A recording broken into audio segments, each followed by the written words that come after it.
Okay, welcome back to Crazy's Not Enough. This is episode 2. It is Friday, December, you guessed it, 19th. You didn't guess it. No, I had to look at the phone. But hey, that's neither here nor there.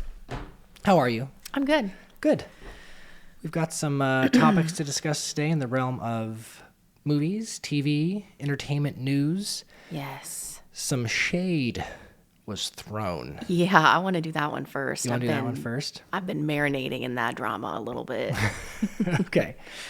So, I don't know if you've ever heard of this guy, but a man named Quentin Tarantino, who is a, up-and-coming director in Hollywood, had he was on a podcast recently where he gave his most current top 10 movies that he has seen. And to my understanding, this list fluctuates a lot throughout the years, as it would. Yeah. Like seasons change, people change. New movies come out. New movies come out, yes. Mm-hmm. And in this year's list, he had some bangers on there that I can't disagree with. But when he got to number 4 or 5, which was There Will Be Blood. Great film. Phenomenal movie. It's on my list to rewatch because from what I remember of it, that's another movie that's growing on me every single time I watch it. Yeah. And the performances are amazing in that. Yeah. Daniel Day-Lewis. Daniel Day-Lewis, man. When does he ever not give an Oscar-worthy performance? I know. Well, that's why he hibernates for 7 years. Right. Because he needs to get in character for that long. Yeah, very method. Yeah. And I think his performance in There Will Be Blood is maybe second to none except Heath Ledger in The Dark Knight. Oh, in terms of villains. Yeah. On screen, and I won't argue against anybody who changes 1 and 2 between Heath Ledger and Daniel Day-Lewis, but for my money, that's peak villain performance. Yeah, I watched it a long time ago. I should have rewatched it last night, but I was too deep into the Knives Out trilogy. But I remember he was scary, and he didn't do. I don't remember if he was ever violent, but just his presence was so ominous the entire time. Oh, it gets violent. Does it? Yes. I need to rewatch it. You do need to rewatch it, yeah. Yeah, it's kind of a brutal performance. Yeah. And it was interesting. I was watching kind of a behind-the-scenes thing on it where Daniel Day-Lewis was, coming up with the character, and he was talking about how, the story's set in, the 1850s or something, the oil boom in the West. And he's like, in case you didn't know this, but there's nothing on anybody in that era on how they would sound talking. Oh. So he was like, how do you create a character where you don't know what those people even sounded like who were living in that in that area? What does, you know what I mean? You have old recordings of people, but they don't go that far back. Right. And I guess he did play Lincoln. Yeah. And he came up with that voice, but he even said, I just kind of had to imagine what he sounded like, because there's really no recordings of him. And when he came up with the voice for Daniel Plainview in There Will Be Blood, they found some old stuff, some old, I don't know, Paul Thomas Anderson just found some old stuff for him to listen to, and he kind of crafted it with that. But it's wild. Interesting process. But that's not the drama. That's not the drama. No, I'm just talking about his process, though, which I think is cool. It is very cool. It's very cool. It would be, I don't know, I can't even imagine trying to come up with a whole accent that sounds correct for that time period. Right. And it did. I don't remember ever questioning it. Yeah. You know what I mean? Just when he's speaking, I'm like, yeah, that makes sense. That is. Yeah. That's it. That's the guy. I knew that. I could have told him. Exactly. Yeah. Yeah. He just needed to consult us. Yeah, he should have. Okay, but Quentin Tarantino was talking about Daniel Day-Lewis's counterpart in that movie, Paul Dano. Well, and hold on. So that's a Quentin Tarantino movie. No, that's a Paul Thomas Anderson movie. Oh. Does that change your perspective a little bit? Yeah, because I was going to dig on him for being a dick and picking his own movie. Oh, yeah. Okay. Well, gonna never throw mind. that out the window. Sorry, Quentin. Yeah, it's a Paul Thomas Anderson movie. But Paul Thomas Anderson is one of the best filmmakers of our generation. He did Boogie Nights. Never heard of him. Paul Thomas Anderson? Yeah. That's okay. He does a lot of good stuff. Okay. Yeah. He just directed One Battle After Another with Leonardo DiCaprio and Benicio del Toro. Oh, okay. Yeah. That's one of his most recent ones. But Paul Thomas Anderson, There Will Be Blood, one of the best movies of probably the last 15, 20 years. Yeah. And anyway, Quentin Tarantino comes out and gives some opinions on Paul Dano. And here's where I think he's right. In that movie, There Will Be Blood, Paul Dano is the priest. Yeah. Right? He's like literally the opposite of Daniel Day-Lewis, who plays like the devil incarnate in that movie. And it is supposed to be like those two performances clashing together. That's where all the tension in that movie comes from.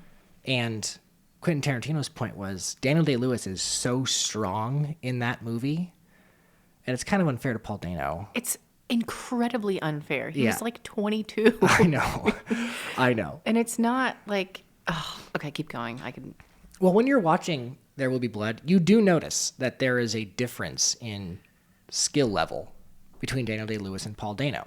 But I think that that's fine to mention because Daniel Day-Lewis at the time, he must have been in his 40s or 50s Right. and had decades to work on his craft. Well, and he won an Oscar for it. Yes. And that's not to say that, people who are 15 can't win Oscars. Right. Right? Like we got Leonardo DiCaprio was nominated for What's Eating Gilbert Grape when he was like literally 3. Yeah. Yeah. Well, and Jennifer Lawrence won her first Oscar when she was. Yeah, like 21, 22. Yeah, 22, Somewhere I in there. think. So you can do it. Yeah. Timothy Chalamet. I could What do is it. he? Yeah, you could do it. You could do it. Exactly. So yeah, you can tango with the Titans, so to speak. Yeah. But it is like when you're watching that movie, for my money, Daniel Day-Lewis gives a better performance than Paul Dano. Sure. But that doesn't mean that Paul Dano gave a shitty performance. Right. Right. Right. That's what we're talking about Right. here. And for Quentin Tarantino, he's clearly feeling some kind of way because he was like jerking off to Daniel Day-Lewis performing on screen. Yeah. And Paul Dano kind of killed his boner a little bit. It seems as if that's true. I don't know. Like Quentin, because I read the article and they had some quotes about what he said. He's so angry. He basically said he's got a pencil dick and he's the weakest actor in highly all of emotional. SAG. Yeah, he said that he doesn't even, for Paul Dano, he said something like I think he stayed up at night to think of the right dig because what he said was that he doesn't even show up on screen. He's like, it's not a bad performance. It's just not a performance. It's just a non-performance. It's a non-performance. And I was like, damn. Yeah, he wanted Austin Butler in that role. Right. He would have been like 15. And yeah, he wasn't he wanted current Austin Butler I feel like in that role. Austin Butler must have sent him feed pics or something. And Paul refused to. Right. Because, that's the level of angry that I feel like Quentin is about the role in that movie. And it was a good performance. He gave a great performance. He just didn't give a Daniel Day-Lewis Oscar-winning performance. Right. And guess what? Christian Bale didn't give the level of performance that Heath Ledger gave in The Dark Knight. Right. So people weren't clamoring about that. No, still a great actor, still a great performance. Yeah. Just not Heath Ledger. Right. Yeah. Just wild. And he was throwing other people under the bus. Yeah, and here's the other thing. I would say Brad Pitt did not give as good a performance as Christoph Waltz did in Inglourious Bastards. Yeah. So thanks for ruining that for us, Yeah. Quentin. Fuck you, Brad. Yeah, exactly. God, the movie's unwatchable now. Yeah. It's shit. Yeah. But Quentin was throwing other people under the bus. He went on a real rant. He said, fuck Owen Wilson, which is crazy because he is such a fun watch in everything that he does. And who else? And Matthew Lillard. America's sweetheart. Exactly. Shaggy in Scooby-Doo. Oh my God, the range of that man is insane. It's insane. And that's why I feel like it's just a list of people who have refused to send him feet pics. It could be. Because it's such a bizarre assortment. Where are you getting this feet thing for Quentin? Is that a thing? There are rumors, yeah. Oh my gosh. I know. I had to look up dirt on him because I was so mad that he was being so mean to Paul Dano, who I love. Yeah. Because he's in the new Batman as a villain. Paul Dano, yeah. He's the Riddler. He's great as the Riddler. Yeah. He is. I feel like every time I've seen him in a movie, he seems so unassuming and he just gives a great performance. He was also so good in believable. Looper, which is a Rian Johnson movie with Joseph Gordon-Levitt. But I think Paul Dano is a good actor. He's a great actor. Why are we just... I feel like he just had a shit cannon and he was just firing off. Yeah. So yeah, the feet thing is a rumor, but I'm choosing to believe it. Yeah. Spread it, everybody. Tell everybody. Now, here's the thing. Quentin Tarantino can have an opinion. We all can have an opinion. But the way he aired that opinion, I think that was a little egregious. I'm fine with him having it, but Right. there's a way to say that live. Right. There's a way to be professional. Yes. Professional, I think, is exactly it. Yeah. And he missed it. Yeah. Missed that road. Ethan Hawke.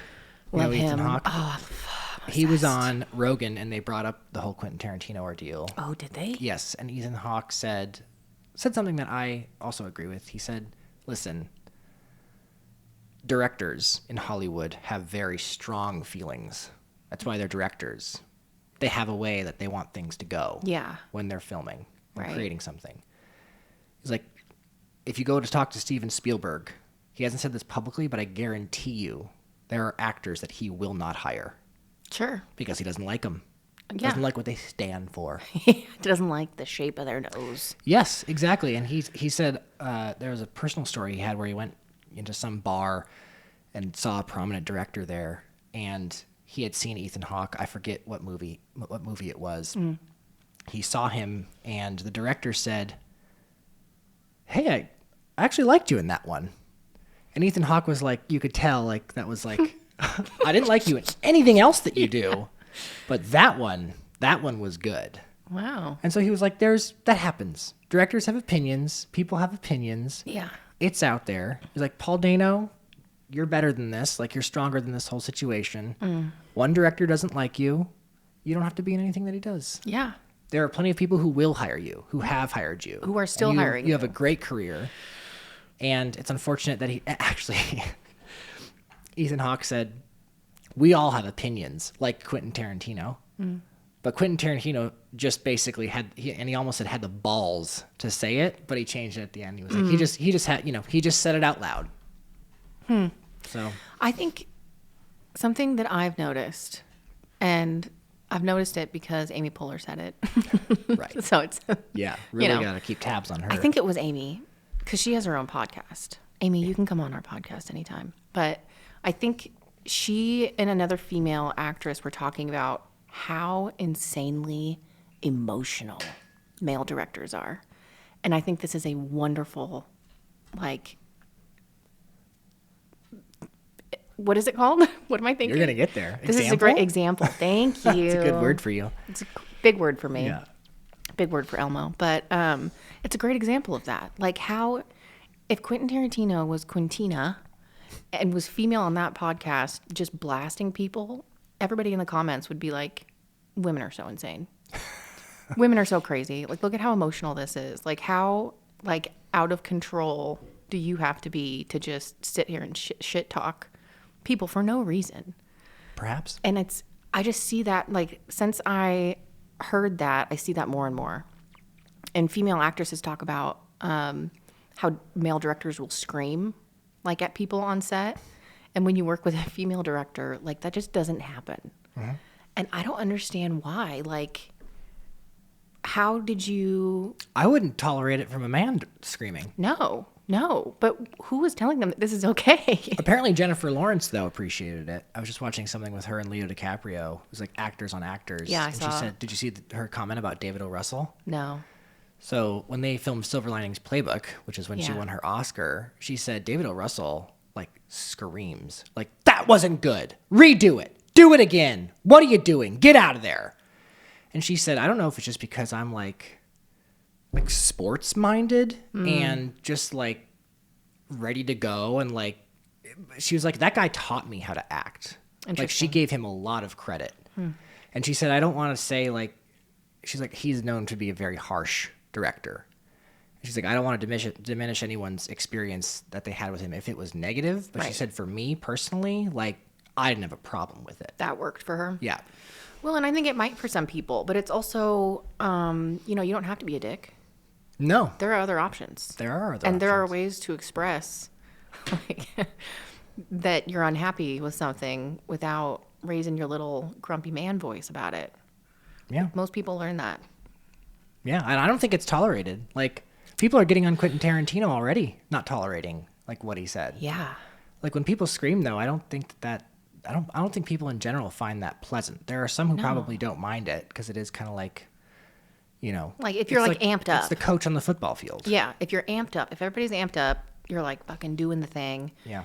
Coach is like hollering at you, like fucking figure it out, do better. Like that, I could see how that would work, but it doesn't seem like That's most people's experience. Yeah. Yeah, just bad behavior. Bad behavior. Yeah. But yeah, that was a crazy thing to say. I don't. Why did Owen Wilson catch strays? I don't Like know. he was Quentin Tarantino was on nowhere. one. He was on just one. listing people he didn't like. Yeah. Like, can you imagine in any other field if you went on a podcast? Like if you worked at McDonald's, Yeah. like the CEO, and you were like, guess what? The CFO is a fucking idiot. Yeah. Like you would. There are consequences. Yes. For that. There are. But actually, probably not for Quentin Tarantino. No. Because he's a director. He has too much money. I mean, if he was a bad director. He also, like, there are people who still gonna, like, he's one of the best at what he does. Yeah. Steven Spielberg could say the same thing that Quentin Tarantino I don't think did, he would. and he wouldn't. But I'm saying he could. The point is he could. Yeah. And he'd be fine. Yeah, but that's not a good reason to be a dick. No. You could walk up to somebody in the street and be like, hey, I don't know what you do, but I can tell from looking at you that you're bad at it. Yeah. And there would be probably no consequences. It doesn't mean you should do it. Right. Well, someone said it feels like Quentin Tarantino's at the old man on a rocking chair on a porch with a shotgun phase of his life. Yeah. And that could be. People do stop giving a shit when they get older Yeah. about I mean, what they say. I think to some extent that's fine. But Yes. also, he's in defeat. So Yeah. I also don't give a shit. What are you going to do, Quentin? Yeah. But we've also watched Wake Up Dead Man, the third Knives Out movie. Yes. Let's go to Knives Out. Ugh. You went on a bender and decided to watch like the whole trilogy. I did, yeah. And here are my thoughts on Wake Up Dead Man. Yeah. Spoiler alert. Well, I don't know. We'll see. I think it's better than 2, Yeah. from what I remember. Yeah. Not as good as 1. Yeah. I would rank them as 1 is an 8, 2 is a 7, 3 is 7.5. Wake Up Dead Man. I don't know. It's good writing. I think that it's set up really well. Like Rian Johnson has a way of the first half hour of that movie kind of organizing things and providing intrigue and mystery and suspense. And Benoit Blanc didn't even come in until like I know. after 30 minutes in that movie. Yeah. But I think that, I don't know, it lacked something that the first had. Something. I don't know what it was. I think the first one was it was faster paced. Like there was always something happening. And I think this one was a little bit slower. Like, It might have been. Like you said, Benoit didn't even come in until like 30 minutes into the movie. I really liked it. I thought It was a good movie. Gorgeous. I thought also Glenn Close, Ugh. who plays like, what is she? The deacon, the nun, whatever. No, Not a she's nun, just but a she's just like a... she's a constituent. Yeah, I think she had the best performance in that entire movie. Yeah. She did phenomenally. Like Yes. she was, I believed her. Yeah, Yeah. I believed her too. Yeah. And what's the guy's Quentin name? would have hated her. Yeah, exactly. Get her out of there. Get her What is she out. doing? Ruin the whole thing. Who's the priest? Oh, that guy. Yes. Yeah. He was also really good in The Crown. Yes, he was one of the princelings. This is Wake Up Dead Man. He was great though. Like Josh O'Connor. Josh O'Connor was good. My one critique is that so he was supposed to have been like a boxer or a fighter, and when he punched that guy, I didn't really believe it. Yeah. I was like, I don't like how you're holding your hands. When Josh Brolin was kind of beating the shit out of him on the ground, I believe that. I believe like that. that would happen. That yeah. seems like. Yeah, but when he what's the actor's name? Josh O'Connor. Yeah, when Josh O'Connor like lost his temper and punched somebody. Yeah. Like his fighting stance. Like, and I don't know shit about fighting, but I was like, I don't know about that. Yeah. Well, maybe you thought he was a scrawny guy playing a priest, and you didn't think it really worked well. No, I thought he was a hot priest. Well, yes. And I love that they had the original hot priest in that movie That doesn't mean as he well. wasn't scrawny though. No, scrawny's not for me. Wouldn't have been hot for me. Yeah. Yeah. But I love that they had Andrew. Scott, not Andrew Scott. Sorry. No, did I have that right? Yeah, I think so. Yeah, Andrew Scott. Yeah, Love him. I love that he was in that movie. So they had the OG hot priest, the new hot priest. Just line them up. There's something Yes. about a hot priest. What about it? Yeah. It's just, I love it. Honestly, I Yeah. love that. Good for you. Yeah. Choir boys thought the same thing, but people didn't like that relationship. Yeah. Yeah. No. Awfully judgy. Yeah. Yeah. It was a great movie though, and I loved how they used lighting. Like I feel like Just some light in general. No, like when I constantly forget their names. When Hot Priest was like in front of the church window, and like the sun came up because he was talking about like religion and his beliefs, and then when Benoit was there, like it was darker. Yes. Like there was their use of like the sunlight and the lighting and the church windows. Like they really did a great job of using like as much as they could. Katie mentioned the same thing. Yeah. When brilliant woman. Josh O'Connor was talking. Brilliant woman. We lost her too soon, honestly. Yeah. She mentioned how when the priest was talking about his belief and his faith and how maybe the Bible is actually like, it's telling us an essential truth through stories, how the sunlight got brighter behind him. And yeah, that was an interesting. It was beautiful. Yeah, it was. Because I couldn't tell like if Rian Johnson was going to try to start like internally monologuing through Benoit Blanc about how religion is just a crock of shit. But then it turned around and it was like, oh, there's actually another side of this argument. And so I was glad that that was an interesting part of the story to me. It's always compelling to see like the philosophical debate of religion.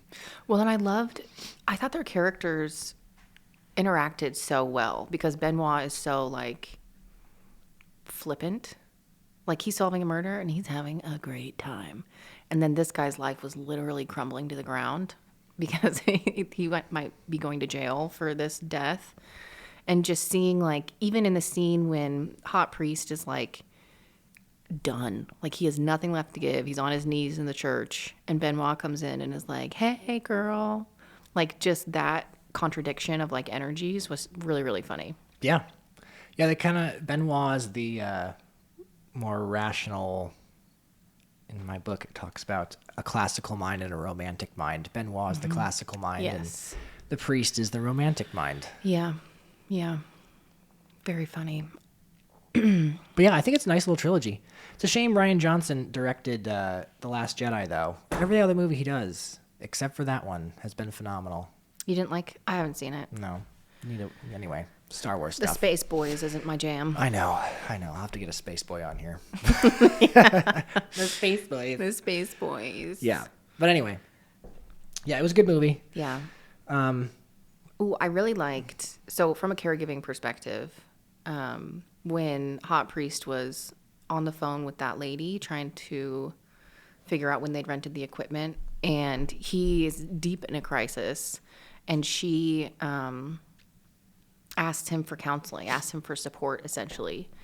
And just, it was almost like a physical change in the character. Yeah, that was kind of an interesting moment. It was really, really well done because I have done that.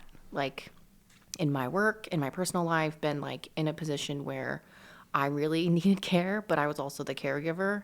And it is almost like a physical switch. Like you have to turn something off inside of you and then focus outwards.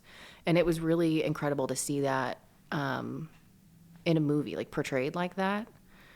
And I just felt like it was a really beautiful moment where he still had a job to do despite what was going on. And he was able to sit with that woman in her grief and her agony and just really show up for her in the way that he was supposed to. Because I think until that moment, we'd really been watching him fail as a religious leader.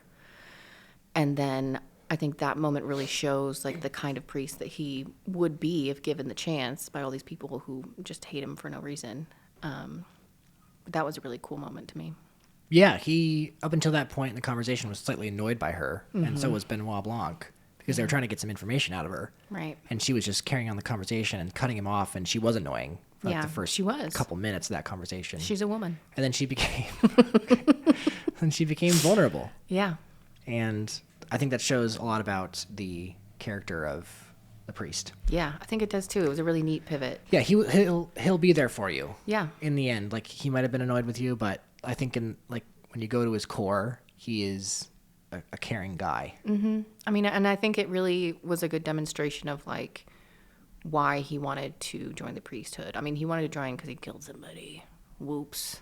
But Also, just that desire, like that core desire to just help, I think was really, Yeah. he did a good job showing that. Yeah, 100%. Good job, buddy. Good job, Hot Priest number 2. All right, so that's Knives Out. That's entertainment news. You got anything else in entertainment news? No, I'm just still mad at Quentin. Yeah, well. Little feet fucker. Little feet fucker.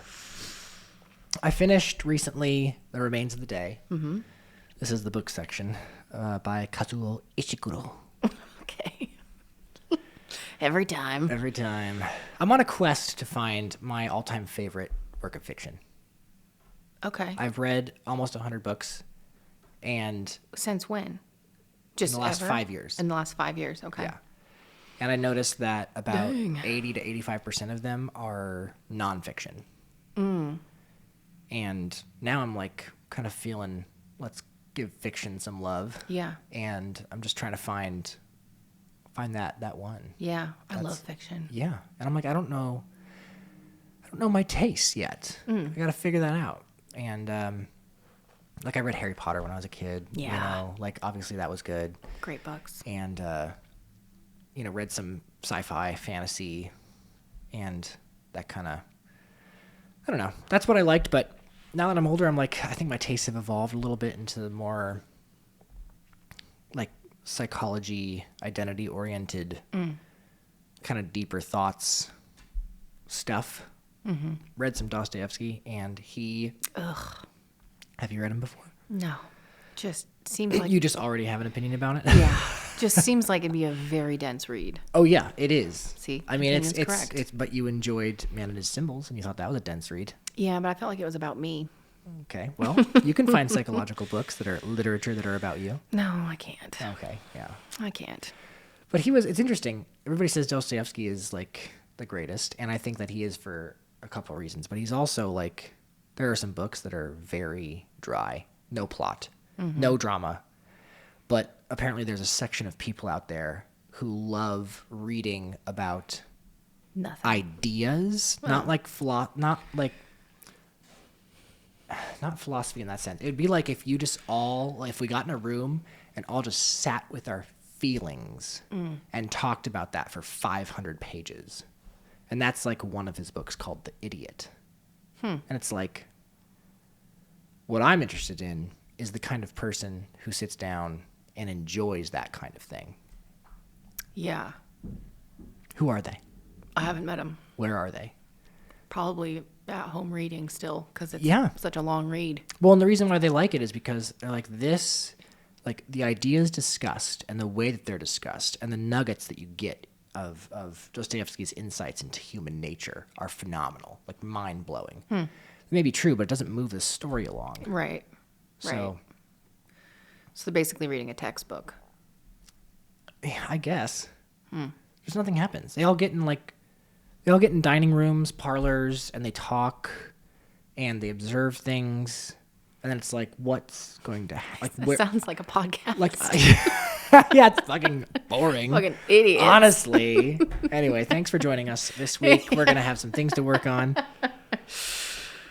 Yeah, I'm just like, what's going on? Like, why is this deemed a masterpiece? Yeah. There's clearly something about it. Well, that maybe that it's has been not. captured in the canon as like it's listed in like several greatest of all time book lists being in the top 100. And you know, people have different tastes. I get that. Just like in movies, you might not agree with every movie that's on the list. But like I said, I'm trying to figure out why. Like, what about that kind of a novel where there is no plot, no drama anywhere? What about that appeals to some people? I don't know. Like I guess I would have to read it, or at least part of it, to understand that. I mean, maybe it's just like the human interaction and being interested in what that looks like and how people relate to each other and speak. Yeah. That could be interesting. But also just because people are saying it's one of the best novels, like maybe sometimes one person says that and then everybody's like, I agree. Well, let me give you a better example. Okay. So I've been thinking about how there's genre fiction and there's literary fiction. Genre fiction, like you have a formula to a story, the genre of a Western, the genre of a thriller, like the genre, a romance novel. Like there's things that happen in each of those stories that you can repeat over time. Like boy meets girl, girl's like, no. And then boy goes after girl and girl's like, oh, maybe. And then at the end, they're like, yeah, actually we should have. Yeah, actually. You know, that's the formula. Yeah. Right? Right. Literary fiction, which is like In Search of Lost Time, Moby Dick, Gone with the Wind, The Great Gatsby. That's literary fiction, and the reason why it's literary is it does not belong to any genre. Okay. They are unique. They are uniquely told in their own way, and there is not another one like it out there. But in those stories, they are often plotless. So, In Search of Lost Time by Proust is what they call stream of consciousness writing, and he just explores certain themes like memory, loss, identity, things like that. And it's just his stream of consciousness. But yet that book is touted as one of the greatest books of all time because of how he explored those ideas. But I'm just wondering, like, why, like what's the appeal? Like, are you reading and you're like, oh my God, yes, no one's ever articulated that as well, and that's what keeps you going? Or what? I don't know. Like when you read, well, I guess Pride and Prejudice isn't a good example because it's a romance novel. But is it literary? It's literary Yes, fiction. it is literary. Sometimes they overlap, but it's here's another way of saying it. Genre fiction sometimes overlaps with literary fiction. Literary fiction almost never overlaps with genre fiction. Okay. I mean, I've read The Great Gatsby. Yeah. And I think, like, it's been a while since I've read it, but I think what was so good about it is that it was so unique. Like, it just felt like tasty. Like, it was like tasty. A new flavor. Yeah. Okay. And it was like the relationships between the people and the interactions and the decisions they made based on different internal things that were happening. And I think a lot of it's the symbolism. Because with The Great Gatsby, it's the Green Lantern that you can see across the water. And romance novels don't have that. Well, there's enough drama in The Great Gatsby. There's like character dynamics and a love triangle. There's enough drama in there. So that's probably not as good of an example. But the ones that do exist on the list that have no plot, those are where they're just, and I don't want to say just like this is a bad thing, but they're merely psychological investigations into human nature told through a novel. Yeah. Yeah. I mean, I think it's easy to be interested in that because you're basically just being curious about yourself. Yes. Because people would see versions of themselves in the different characters. You are. And at the same time, and what's interesting is that can apparently work in a novel, but if you try to adapt, the reason why some books are not adaptable into movies, and this is like one of the cardinal rules of making a movie, is that if nothing happens on the screen, you will lose your audience in minutes. So what about it in a book keeps them? I don't know. I mean, maybe it's the active imagination keeps their brains engaged because they have to constantly be visualizing. I mean, people read books differently, but oftentimes when I read, like, I'm also seeing it. Yeah, there you go. So oftentimes when I read, I'm also seeing it. So maybe it's that books keep people more engaged because you have to do more. You can't just sit back and watch. Yeah. And judge. But I don't know. I don't know either. I can't figure it out. But maybe you could do it in a movie and people just don't, because one time a director yelled at somebody and said, "This is never going to work." Yeah. Yeah, I don't know. But you've heard that, like, actors or directors be like, I don't know how to adapt this because I'm not as deep in that world as you are. That's so okay. I You don't know the concept, though. It makes sense, though. Like, I wouldn't watch a movie where a bunch of people are just sitting in a room talking to each other. Yeah. That would be exhausting and ridiculous. Right. So it does make sense from just a common sense perspective. Yeah, I don't know how you would. I mean, the closest thing I can think of is there's a book called Notes from Underground, which is another Dostoevsky novel. It's about a guy who's he overthinks, he's nihilistic, and he does that for 150 pages, and they adapted that into a stage play. And that's like, you have to have such good dialogue in that play and make his psyche so unbelievably compelling for that to work visually. Yeah, I saw a play with Cillian Murphy.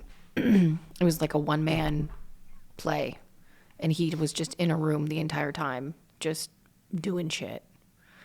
And that was still good. It was still engaging. Like I didn't really understand why, like what was happening. I think it was a long time ago, but generally I remember it was some sort of comment on like your inner child.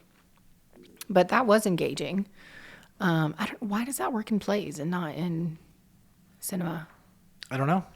I don't know either. I don't know. It's just interesting how things can or can't be done in certain mediums. And I'm sure there's a reason for it that I'm not thinking of, where people would be drawn to... No. No. No. Where people would be drawn to novels with no drama or no plot. But I'm a plot guy. Yeah, I'm a plot girl. I think because I was a therapist for so long, the idea of reading a book where people are just talking to each other makes me want to put my head through a wall. Like, I don't want to... If the conversation's compelling, though, like to give Quentin Tarantino some credit, some scenes that he has where it's like people talking in diners for minutes on end. Yeah. That it works because of his dialogue. Does he write it? Yes. Writes everything he does. Oh. He writes phenomenal dialogue. I'm not taking away his talent. Fuck you, Quentin. Okay. But, he keeps you hooked. Yeah, he does great movies. Yeah. Pulp Fiction opens with two people in a diner, and they're talking about how they're going to eventually stand up and like rob the place. But it's a lot of dialogue for a long time. And that's not something that you see done typically because people don't write like Quentin Tarantino. Yeah. So anyhow. Yeah, I don't know. I don't know why that can be so engaging. Well, thank you for your insight, Nicole. Yeah, I got nothing. But I did read the Spark Notes on the book that you have there. Oh, don't tell me the end. I just am about to finish part 1. So she's talking about Zen and the art of motorcycle maintenance. No, I'm not. I thought you had a different book. Okay. What other book? Remains of the Day? Yeah. Okay. I read the Spark Notes on that. It seemed boring as hell. Yeah, it does seem boring as hell. And then I read it, and it's only 250 pages, so it moves. And there's political drama involved. There's interpersonal drama. Yeah, interpersonal character dynamics, things like that. The tension between Miss Kenton and Stevens. It's kind of fun, witty banter back and forth. And his reflective journey through the English countryside is fun. But there's no adventure. There's no adventure in the Pirates of the Caribbean sense. Right. There's no sword fighting and things like that, but it's just personal growth. The characters are well written. Like, I think it's a testament to the author, Kazuo Ishiguro, because he makes you care about him in a way, and you become friends with the characters, and you can empathize with them. Yeah. I empathized with, so I finished Stoner by John Williams, another good one, also plotless, and I gave it a 6.5 out of 10 because I'm like, I can't, like when I finished the novel, and I told you, spoiler alert with this, he dies at the end, but the way his death was written, and I've never died before, but if I was dying, I feel like the way he wrote that death scene would be how it actually is when you die. But anyway, with that novel, it's a great character study. I just made a video on this. If you're an artist and you do not pursue your calling as an artist and you don't express yourself in your craft, something happens to you when you don't do that, and it's not good. And there's a character study in Stoner. The guy's wife goes through that. She's a pianist, and she's very expressive, but she ends up not pursuing that. She marries Stoner, and she kind of suppresses that side of herself. She becomes very resentful, and she becomes literally evil. What? Yes, exactly. She starts, because the resentment builds up in her, and she starts to make other people's lives miserable because of how miserable she is. Yeah. And so I didn't realize that until after I'd read the book, that I probably identify more with her than I do Stoner, because I'm like, any artist can understand that. Yeah. If you have a creative spirit inside of you and you don't let that out in some capacity, go ahead, see what happens. Yeah. I mean, yeah, like you would become very bitter, very like, it's almost like it would poison you. Yes. And if you don't bleed that out and create something or do something that feeds that kind of creative nature, then it just rots. Yeah. Yeah, I saw one of Jordan Peterson's lectures when he was talking about openness, which is the creativity dimension of personality. And he said it's you wouldn't believe, like you might think if you're not a creative person, like, oh man, I wish I was a creative person.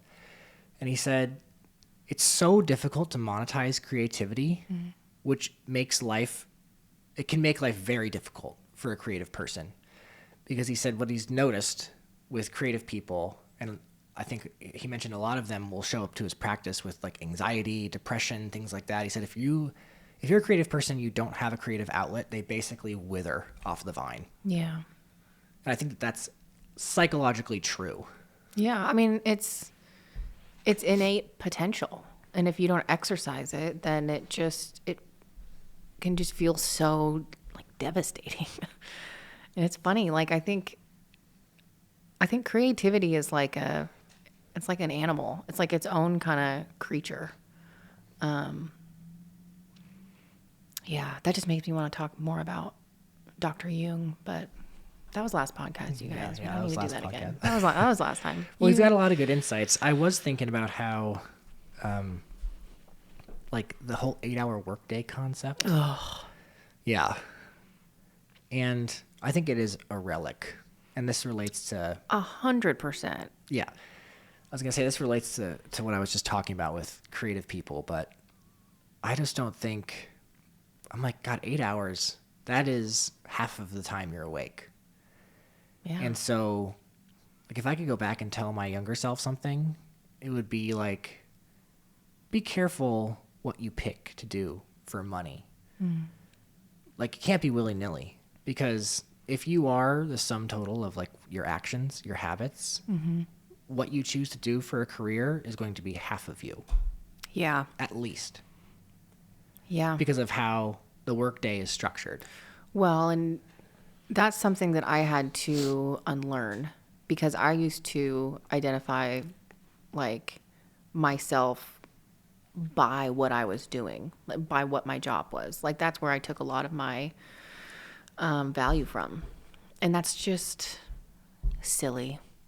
Like, it is what you do for a job, but it's just a job. Like, a job should be, unless it's like your dream job. So unless, you know, like my job is book. Like, if my job was just book, 100%, like that's who I am, because that would be best case scenario for me. But unless you are doing something You're writing a book, by the way. I'm writing a Let's book. give some context here, yeah. Hi. If my job was just book, I would be good. If my job was book, then it would be okay. Yeah. But everything fine. All good. It's No perfect. problem here. No problem. No, but if you're doing a job that doesn't like feed your soul, which most people are, let's be honest. Doing a job that does not feed their soul. Right. That you just need to make money. And so you're in a job, you do the job. I think your mindset about that job should be that I'm doing this so that I can feed my creativeness. Like, this job has a function, and it is to make it so that I can live and have time to do my other things. But even notice, so like what's underneath what you're saying is that you have to work. It's almost like you have to work. Well, you do, Patrick. No, it's almost like you do, because you don't. Well, yeah. There are famous examples of people who haven't worked. What are the famous examples? How about Gandhi, for one? Oh. How about Socrates? I guess they had a purpose. Yes. How did they make money? No, How I'm did they saying survive? like this, I'm not giving these examples as like they're so out there that it's unrealistic. Like, I'm giving them because they're true. Yeah. They actually happened, and he filled his cup in a different way. But why you know what I mean? Why did he reject material things? Gandhi? Yeah. I don't know. He was beating his wife, wasn't he? I don't know. I heard that somewhere. But there are plenty of Spreading people rumors who, about everybody. Quentin and Gandhi. Who was it? Was it Rousseau? One of the French philosophers who was like, what we need to do is go back to the whole paradisal Garden of Eden state when we were all just naked and living on the streets and not worried about material wealth or possessions. And, Yeah. you know, he got pilloried for that because everyone was like, you're fucking crazy. Pilloried? Yeah, pilloried. Consider our audience, Patrick. Okay. Now I'm going to have to. I kind of just said that word. Pilloried. Pilloried. Okay. Who's our audience, do you think? My mom. Okay. She does. Yeah. But anyway, yeah, I think it was Rousseau who made that argument of a return to nature, in the sense that when you go into the workforce, the world is kind of like a gravity on your soul if you don't choose things that fill your cup. Yeah. And so Rousseau, I think his point was like, hey, let's just go back to living through pleasure and doing things that we want to do. And I don't agree 100% with that, because you can't just go on some pleasure trip your whole life. But there is something to that. Yeah. I mean, I think it's called communism. It's not even that. No, it would be something like pure hedonism, where you go out and do whatever you want, whenever you want, to whoever you want. I don't like that. As a woman, I'm going to say no. Exactly. Pass. Yeah. Well, you can thank the patriarchal tyranny for putting some supports around that philosophy. No, I won't. Yeah. No, I mean, that would be nice. Like, if you could just not have to work and the government was just like, everybody, it's okay. We'll take care of you. I mean, I feel like I can't even visualize how that would work. No, it wouldn't. Not on scale. Yeah. Not on mass, rather. But anyway, the point was that you got to pick something you have to pick something. Yeah. Well, you don't have to, because I was talking about this with Katie the other day. You have two ways to make money. You can either work for somebody who's created something already, or you can create something yourself. Yeah. Which one do you want to do? Right. Now, if you choose, I want to create something myself, then someone needs to explain to you, or you need to understand by yourself how difficult that's going to be. Yeah. Yeah, unless you, have the resources set up already, like Nepo kids. Yeah. But it's still difficult. Like, you still have to be somewhat good at what you do, even if your parents are able to, kind of connect you with people and guide you. Yeah. I think if I was to go back and tell myself to do a different career, I would do like construction or something physical, because then like I'm moving my body all day and it's not really like mentally demanding, but it still is like a trade. Like, that's a good skill to have. So it's more functional. And then, cause that also, creativity has it's like a cup, like, and you can drain the cup. It's a double D cup, everybody, in case you were wondering. But it ebbs and flows. So you can, if you're being super creative, maybe the next day you're kind of burnt out. You don't have as much of that kind of energy. And so putting myself in a job where it doesn't require creativity really at all. You're sure about that? Construction? You're sure about putting yourself in a job that requires no creativity at all? Yeah, because then it saves like that energy for me, so that on my weekends, on my time off, then I can harness that creativity and use it to its full extent in a way that fulfills me. True. Yeah, I get that. That's why people, when they move to LA and they want to become an actor or an entertainer, they just get a job as a waiter or a barista. Yeah, if the things that you want to do that fill your cup are kind of mentally draining, you would want a job that's not, so that you can save that energy. Right. And I like the little outfits for construction. Oh. I feel like I'd look good in a hard hat and a vest. Yeah. Yeah. Yeah, the whole work week thing. Anyway. Such a crock of bullshit. Yeah. Well, Europe's starting to figure it out. Yeah, they're down to a 4-day work week, We aren't are they? too. I don't know if they're down to a 4-day, but I think they figured out that about 6 hours a day is pretty much a human's capacity Yeah. for anything for a sustained period of time. And I think that's true for me too. Yeah. On my really good days when I'm dialed into the work, 6 hours is like going beyond that. That's pretty hard. Well, in the tech field, figured it out immediately. Like Yeah. with the tech boom, all of them Microsoft were basically and- like, yeah. no, Yeah. we're not going to do this. Yeah. And Microsoft has freaking nap pods in their buildings. Yes. Wow. Yeah. They do because they know what's up. Because they know what's up. Yeah. I bet people do nasty things in those nap pods. Probably. Sick. You guys are sick. They probably go in there and they're like, hey, you want to write some code with me? You know what I'm talking about? Yeah. Zeros and ones, babe. Zeros and ones. I'm going to put my 1 in your Yeah, 0. You hey, know what I mean? you know what I'm talking about? Like Yep, nerds. Yep. All right. Well, I think it's a good time to wrap the show up. Yeah. Anything else you want to say before we head off? No. Thanks for joining us, everybody. I'll let you know when the book comes out. Ayo. Ew. I write the book now. I write the good book now. books, yes. If life was book, I'd be fine. If life was just book, it'd be okay, you know? All right. Well, thanks for tuning in. And this will be our Christmas episode. So Merry Christmas. Merry Happy New Christmas. Year. And we'll see you on the other side. Yeah. See you in 2026.